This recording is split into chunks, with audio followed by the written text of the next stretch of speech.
You're watching Eye on Africa. I'm James Creedon. Thanks for watching. These are the main headlines this evening from across the continent. A major strike in Tunisia sees 650,000 civil servants walk out in protest over failed negotiations for wage increases. We'll bring you the latest on that strike action. And as the clock ticks down on crunch elections in DR Congo, we'll take a look at what's at stake as Joseph Kabila hands over the reins of power next month. And another sad episode in the Mediterranean Sea. The Italian Coast Guard is searching for 7 missing Algerian migrants. This after the engine of their boat cut out off the coast of Sardinia. Now we'll start the show in Tunisia, where for the first time in decades, civil servants, who represent a sixth of the country's workforce, have walked out over wages. The strike comes against the backdrop of falling purchasing power and soaring inflation. France 24's Laurent Berstecher reports. Spilling out their anger on the streets of Tunis. Thousands of civil servants staged the country's largest general strike in years after their demand for higher wages was rejected by the government. The revolution of the hungry in Tunisia will come because citizens can't even afford to buy the most basic food. Protesters were responding to the call of Tunisia's General Labor Union, which has been involved in drawn-out negotiations with the government. It recently obtained a 6% increase of the national minimum wage and the delay of planned privatizations. The union is now demanding a wage hike for some 670,000 state employees, citing an unprecedented rise in prices and the deterioration of purchasing power. But so far the government hasn't budged, and union leaders have begun calling on protesters to express their anger through the polls. I invite the people of this free country to heavily participate in the next municipal, legislative and presidential elections. Yet the government is also being pressured by international donors to cut back on public spending. 2 years ago, it accepted a €2.4 billion loan from the IMF and promised to carry out liberal economic reforms in return. To the Democratic Republic of Congo next, where with 4 weeks to go, campaigning has begun in earnest for the presidential election. Voters will choose a successor to Joseph Kabila, who has ruled the country since 2001.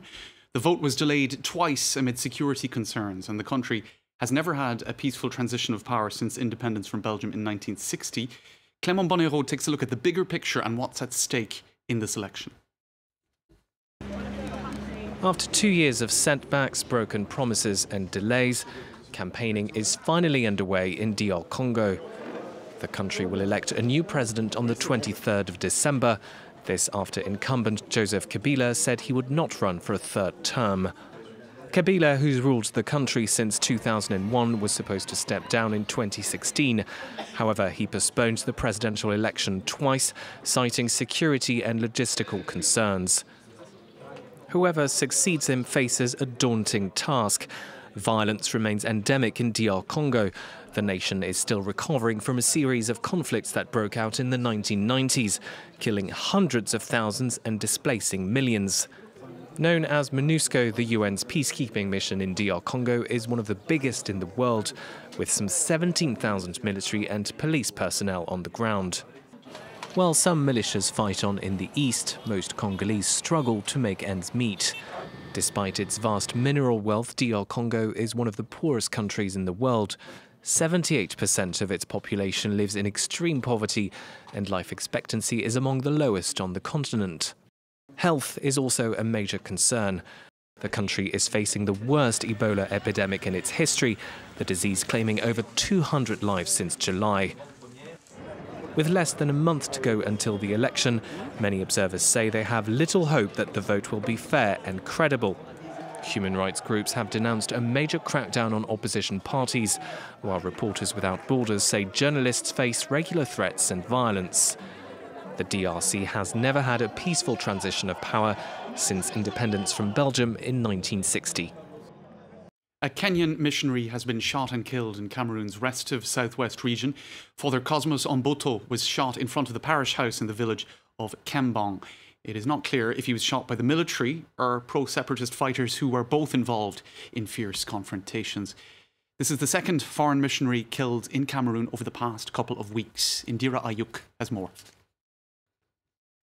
Kenyan priest Reverend Father Cosmos Omboto Ontario was shot in front of the parish house in Kembong in the southwest region of Cameroon. It is not clear if he was shot by the Cameroon military or by pro-separatist fighters calling for the independence of the northwest and southwest regions of Cameroon since October 2016.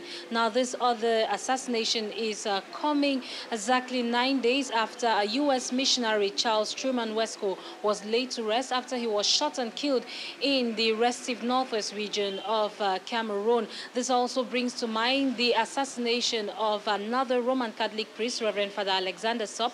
That was several months ago in the southwest region of Cameroon.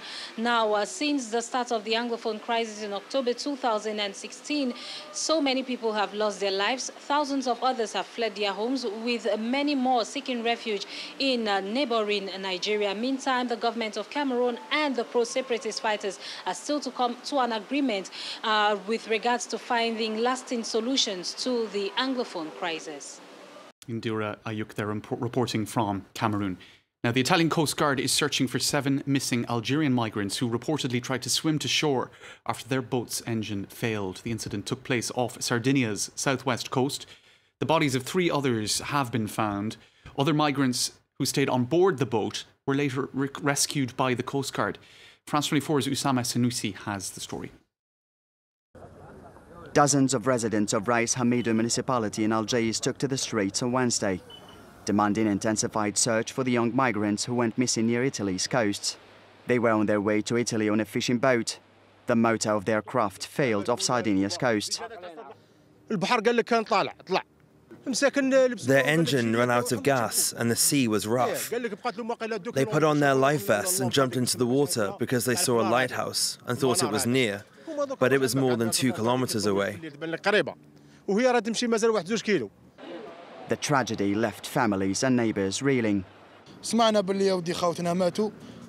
I know that my brother is dead, so I want his body back as soon as possible. I know that they're looking for others, but I want to find my brother so we can bury him. We want them to find them and bring them back. We want to know if they're dead or alive.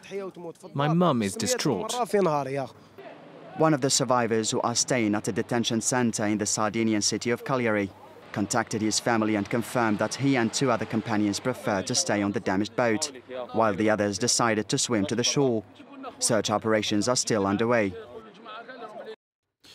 To Ethiopia next, where the former opposition leader Berstecher Medeksa has been named as the head of the country's election body in the run-up to elections in 2020. Berstecher recently returned from exile after reformist Prime Minister Abiy Ahmed came to power. Abiy has been pushing through a range of reforms, and Berstecher is the latest woman to be appointed to a high-profile role. She will preside over a ballot that Abiy has promised will be free, fair and democratic.